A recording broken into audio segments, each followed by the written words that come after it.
पढ़े लिखे होने से कुछ नहीं होता। सवाल है कि जब आपके दिमाग में, आपकी मानसिकता में हिंसा भरी हो और आतंकवाद की आपको शिक्षा मिल रही हो, एक प्रकार की ऑनलाइन ट्रेनिंग और पता नहीं तमाम लिंक्स सामने आ रहे हैं कि आपका बस चले तो आप पद्म भूषण दे देंगे इनको।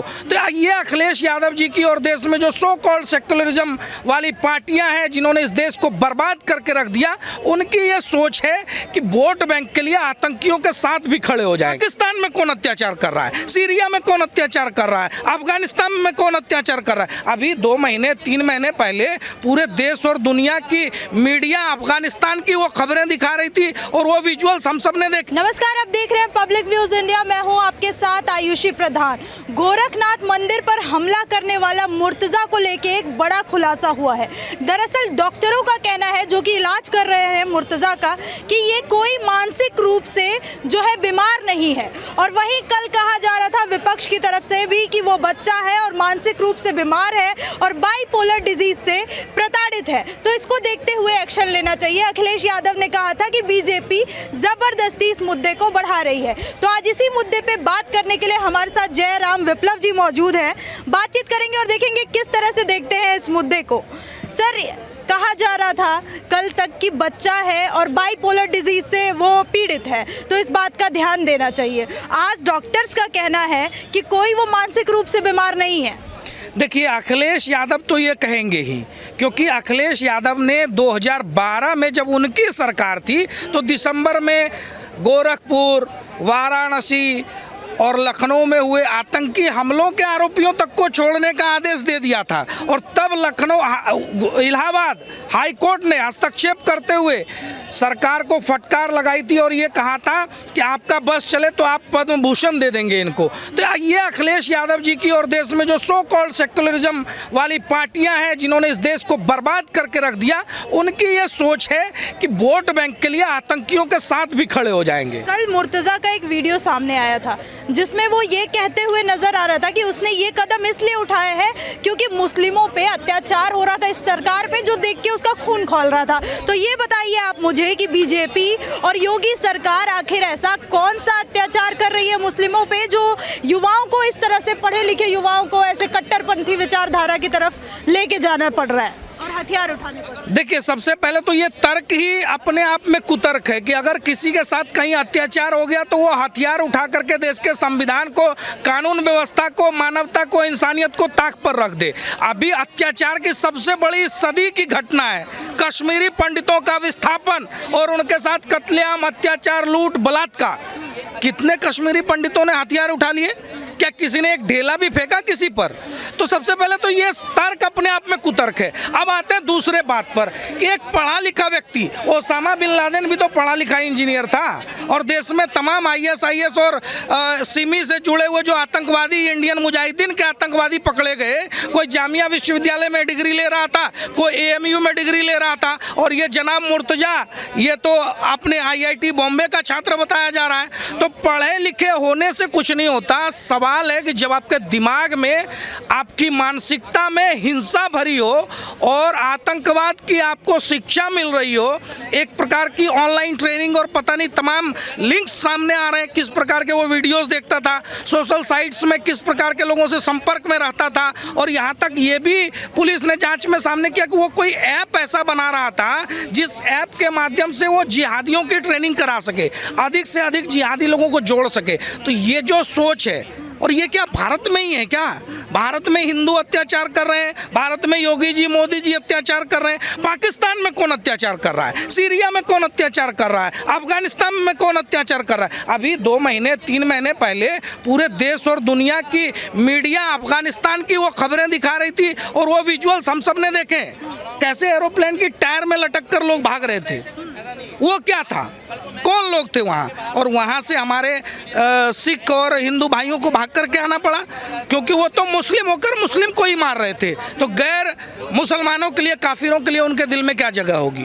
तो ये सवाल आज देश के मुस्लिम और समुदाय को भी सोचना है, उस समाज के पढ़े लिखे वर्ग को सोचना है कि आप उन आतंकियों की मुखालफत करेंगे, उनके विरोध में खड़े होंगे या उनको समर्थन देंगे, उनके लिए कहेंगे कि इसका दिमागी बीमारी है, इसको बाइपोलर डिजीज है।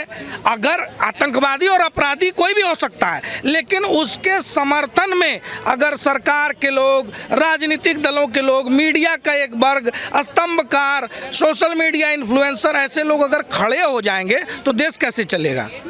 जैसे कि मुर्तज़ा ये कहते हुए नज़र आ रहा था वीडियो में कि तमाम जो ऐसे मुद्दे थे, जैसे कि हिजाब वाला मुद्दा हुआ और CAA वाला मुद्दा हुआ, ऐसे मुद्दों को देख के उसका खून खौलता था और उसने एक प्रॉपर नेटवर्किंग भी बनाई थी। एक व्हाट्सएप ग्रुप था, उसमें 200 से ज़्यादा लोग जुड़े हुए थे, जिसमें कि ब्रेन वॉश करने का काम किया जा रहा था युवाओं को। वहाँ पर आतंकवादियों के मरने पर शोक भी मनाया जाता था। तो ये जो जहर फैलाने की कोशिश थी, ये कितना घातक हो सकता है और इसको कैसे रोका जा सकता है? देखिए, सबसे पहले तो CAA और NRC ये संभावनाओं पर आधारित शिगुफा है था कि ये आ जाएगा तो ऐसा हो जाएगा, लेकिन कश्मीर का दर्द, कश्मीर के हिंदुओं का दर्द, ये तो यथार्थ है, ये जमीनी हकीकत है जो वहाँ के लोगों ने भोगा है, उसको भुगता है। कितने हिंदुओं ने कश्मीरी फाइल्स देखने के बाद इस प्रकार की हरकत की जो मुर्तजा ने की। तो सवाल वहाँ पर है, मजहबी शिक्षा के नाम पर जब आपको हिंसा के लिए उकसाया जाएगा, जब आपको पढ़ाया ही जाएगा कि आपके मजहब के सामने कोई और नहीं है, जब आपको ये बताया जाएगा कि काफिरों के साथ ये करो, इस प्रकार की सोच, कट्टरपंथी ताकतें जब समाज के अंदर जड़ जमा लेती हैं तो मुर्तजा जैसे लोग पैदा होते हैं। और उसकी सबसे बड़ी जो काट होनी चाहिए वो समाज के भीतर से, उसी समाज के लोगों को उसके खिलाफ आना चाहिए, ना कि उसको बचाने की और ढकने की कोशिश करनी चाहिए। अच्छा, इस टॉपिक पे भी सर 2 पार्ट में डिवाइड हो गया है। एक वर्ग है जो मुर्तज़ा को आतंकवादी कह रहा है, वहीं एक जो वर्ग है उसे वो पढ़ा लिखा, एक केमिकल इंजीनियर नज़र आता है, एक IIT बॉम्बे से ग्रेजुएट नज़र आता है। तो ये 2 तरह का डिवाइडेशन क्यों?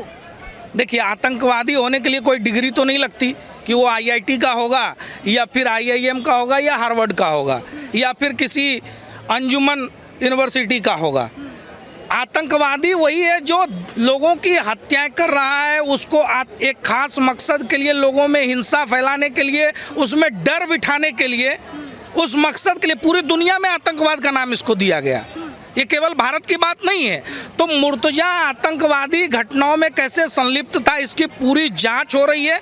इसकी एक एक करके पुलिस और बाकी जांच अधिकारी इसकी परतें खोलेंगे और जब सच देश के सामने आएगा तो पता चलेगा कि अंदर ही अंदर समाज के खास वर्ग के भीतर एक वर्ग ऐसा बन रहा है जो सोशल मीडिया के माध्यम से और इस ग्लोबलाइज्ड वर्ल्ड में कोई यहाँ से भागकर IS ज्वाइन करने चला जाता है। जिस नजीब की खोज हो रही थी JNU में, वो IS में मिला और सवाल उठाए जा रहे थे भारतीय जनता पार्टी की सरकार पर। मोदी जी ने गायब करा दिया, अत्याचार करा दिया। वो नजीब कहाँ था? आज उस नजीब को ढूंढने वाले क्यों नहीं निकल रहे? कोई सोशल मीडिया पे पोस्ट क्यों नहीं डाल रहा? तो सवाल है अपने अंदर झांकने का, और देश में आतंकवाद के साथ 0 टॉलरेंस की नीति वाली सरकार है, चाहे वो उत्तर प्रदेश हो या भारत हो, और कहीं भी चाहे जम्मू कश्मीर क्यों ना हो, उसको बर्दाश्त नहीं किया जाएगा।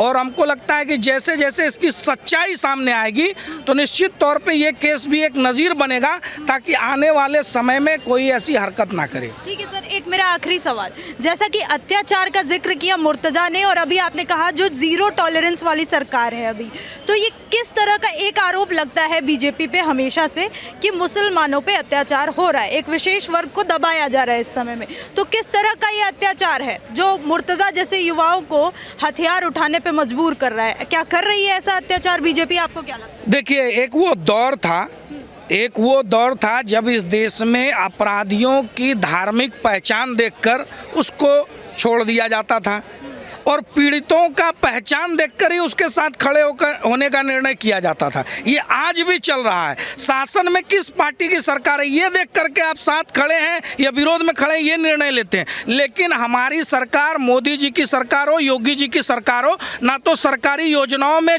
किसी की पहचान देखती है, जात पंथ और मजहब देखती है, ना ही बुलडोजर चलाने में भी किसी की जाति, अपराधी के मजहब को देखती है। और बिना किसी भेदभाव के अगर कोई अपराधी है तो उसके ऊपर कार्रवाई होगी। अगर कोई माफिया है, अगर कोई आतंकवादी है, उसके ऊपर कानून सम्मत कार्रवाई होनी ही चाहिए। यही इस सरकार की नीति है। अगर वो मानसिक रूप से बीमार हुआ तो, जैसा कि अखिलेश यादव कह रहे हैं, मुझे तो लगता है कि अखिलेश यादव को खुद भी डॉक्टर के पास जाना चाहिए। 2012 में वो जिस प्रकार से दुर्दांत अपराधी जिनको कि आज कोर्ट ने सजा भी दी है, उनको छोड़ने का आदेश दे दिया था। ये वही अखिलेश यादव थे जो बाटला हाउस कांड के आरोपियों के घर संजरपुर ये आजमगढ़ में संजरपुर में तुरंत पहुंच गए थे। उसमें ये उनको भी निर्दोष बताते थे, उस जुनैद को भी आजीवन कारावास की सजा मिली है। तो क्या कोर्ट गलत है, कानून गलत है, या फिर अखिलेश यादव का चश्मा गलत है? तो आपको क्या लगता है कि जो मुर्तज़ा है उसे एक बाइपोलर डिजीज से पीड़ित इंसान की तरह देखना चाहिए, या फिर एक मंदिर पे हमला करने वाला हमलावर, जैसे कि कुछ लोग आतंकवादी कह रहे हैं, उस तरह से देखना चाहिए? कमेंट सेक्शन में कमेंट करके बताइए और देखते रहिए पब्लिक व्यूज इंडिया।